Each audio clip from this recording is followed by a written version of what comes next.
Yeah, I know.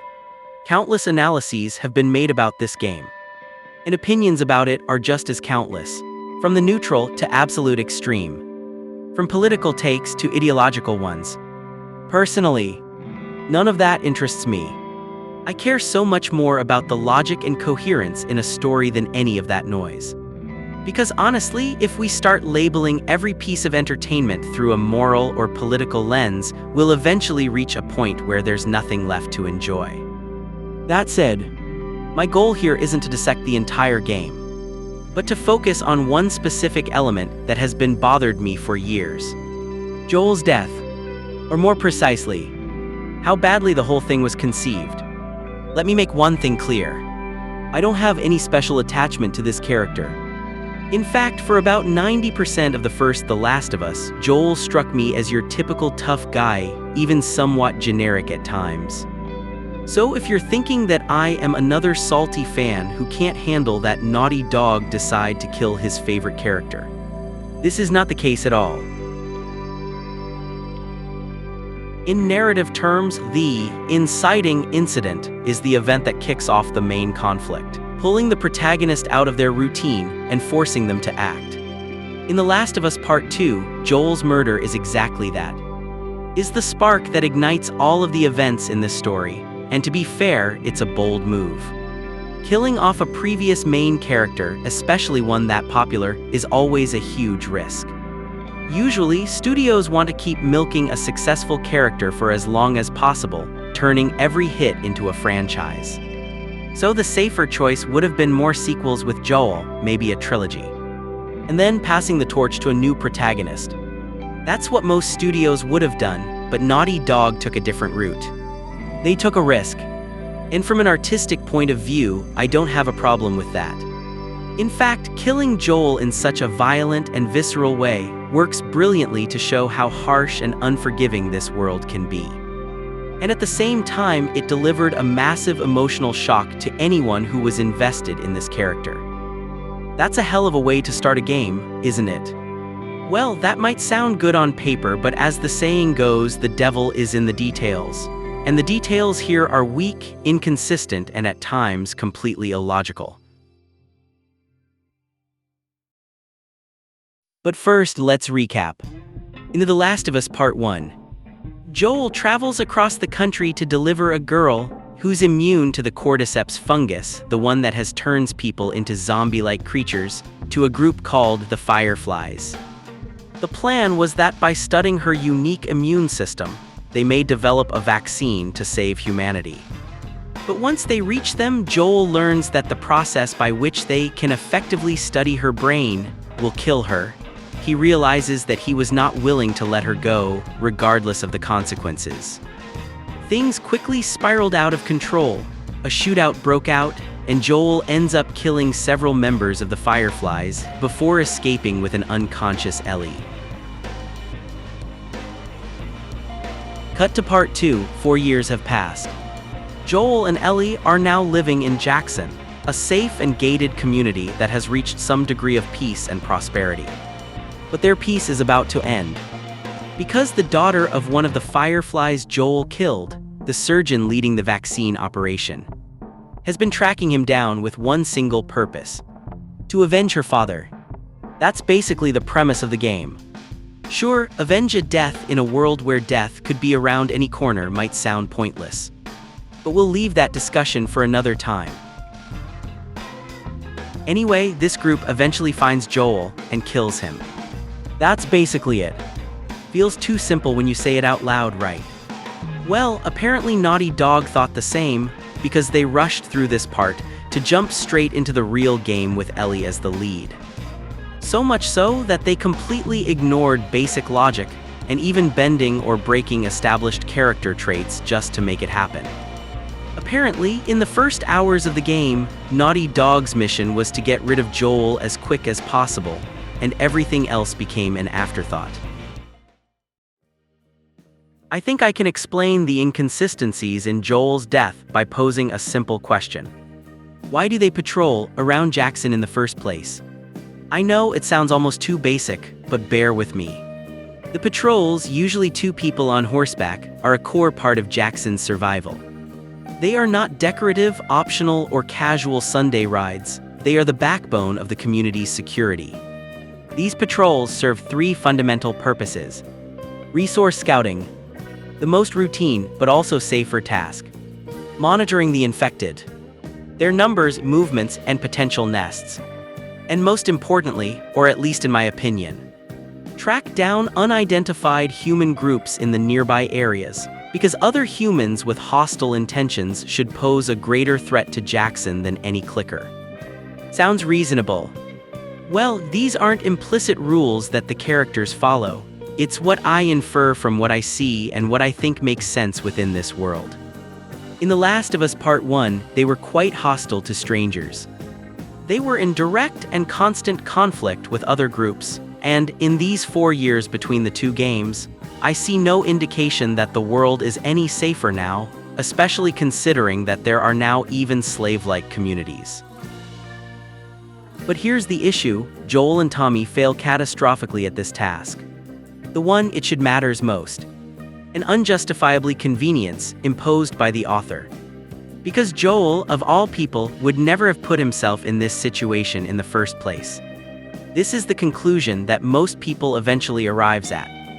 Even many fans who loves and defend the game should admit that this scenario feels forced, to say the least.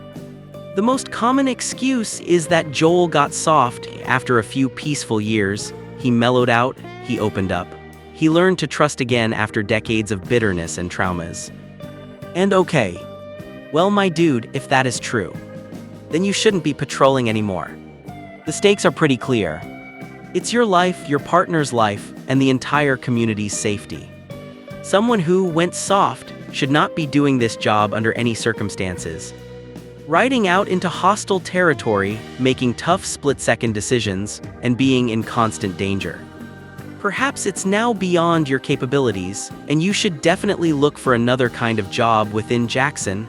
I'm sure there are plenty. But let's break down the moment Abby literally stumbles into them. And how believable Joel and Tommy should have acted. Pretty simple, actually. Never drop your guard.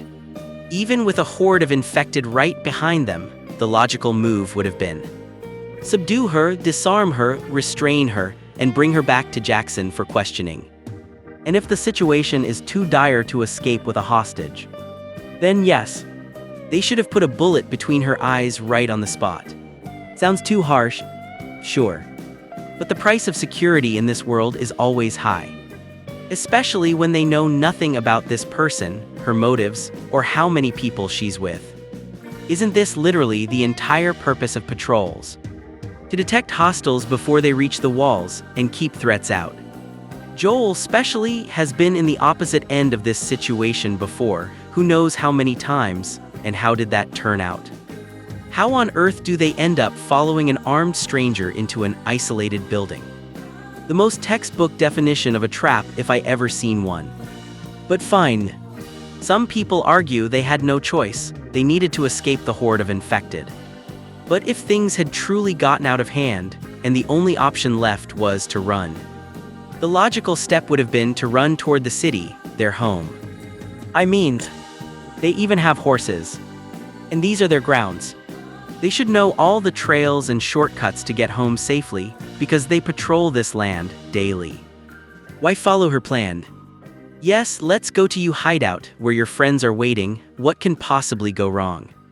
Once he has surrounded himself by armed strangers, there's nothing he could have done. He had already lost the moment he set foot inside that house. This isn't going soft. It's going dumb. If you think Abby's side of the story is at least better written, you know, since she's the new co-protagonist, well, no. In fact, it might be worse. We've already established that the plot's entire engine is revenge. Truly groundbreaking stuff.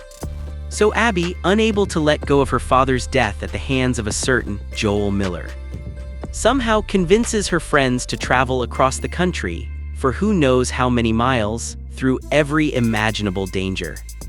All for a revenge mission, supported by basically zero information. They have no recent photo of Joel. No reliable physical description. No guarantee he's even alive. They have absolutely no way of identifying the person they are looking for. All they know is that Joel is probably with his brother Tommy, who is reportedly in charge of a community called Jackson.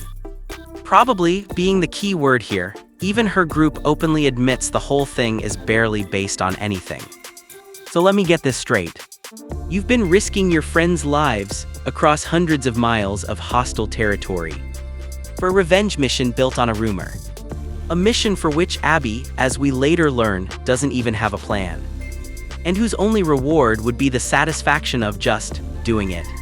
Geez, I wonder why the fans couldn't connect with this character. She's such a nice person with hopes and dreams.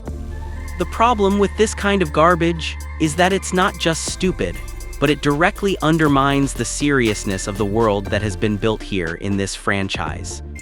Before, traveling around the country was a matter of life or death. I lost most of my crew crossing the country. I pretty much lost everything. If now, cross-country road trips are not only possible, but apparently easy and safe enough for a group of people to consider it worth the risk of embarking on a mission based on almost nothing, then maybe your apocalypse is not that dangerous after all.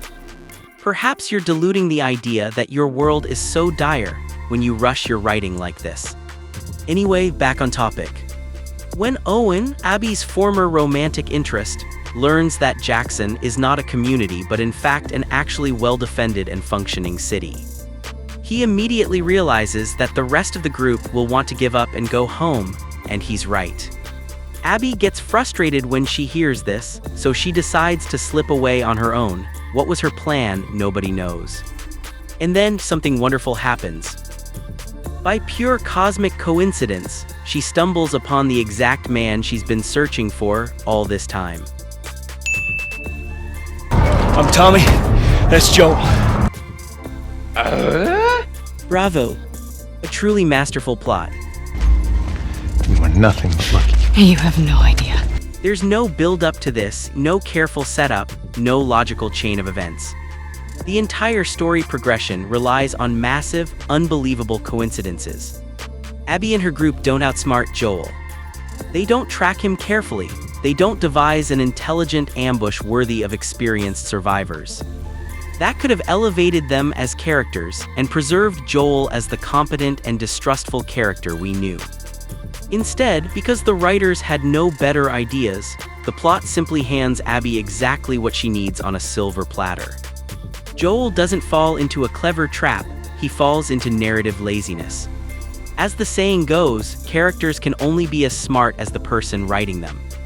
Good old Joel wouldn't fall for any of this trash, so the only option was to make him stupid and gullible, otherwise, the story doesn't happen.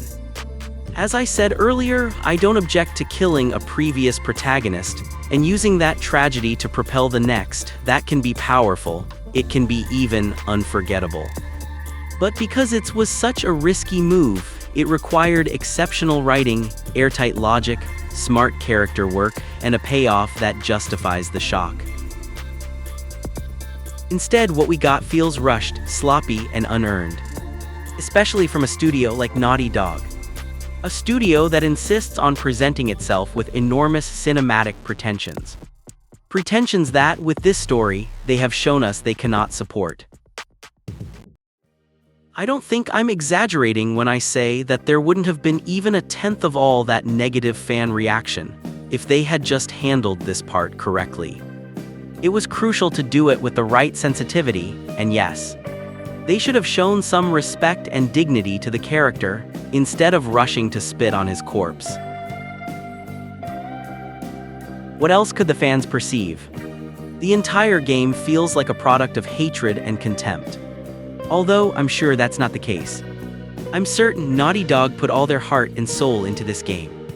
But to an outsider like me, that's exactly how it feels. So yes, this isn't about mourning a fictional character. This event isn't tragic because Joel dies, it's tragic because it's sloppy.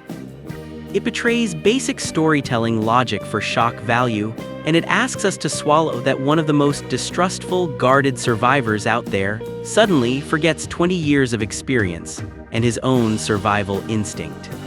That's not bold. That's cheap.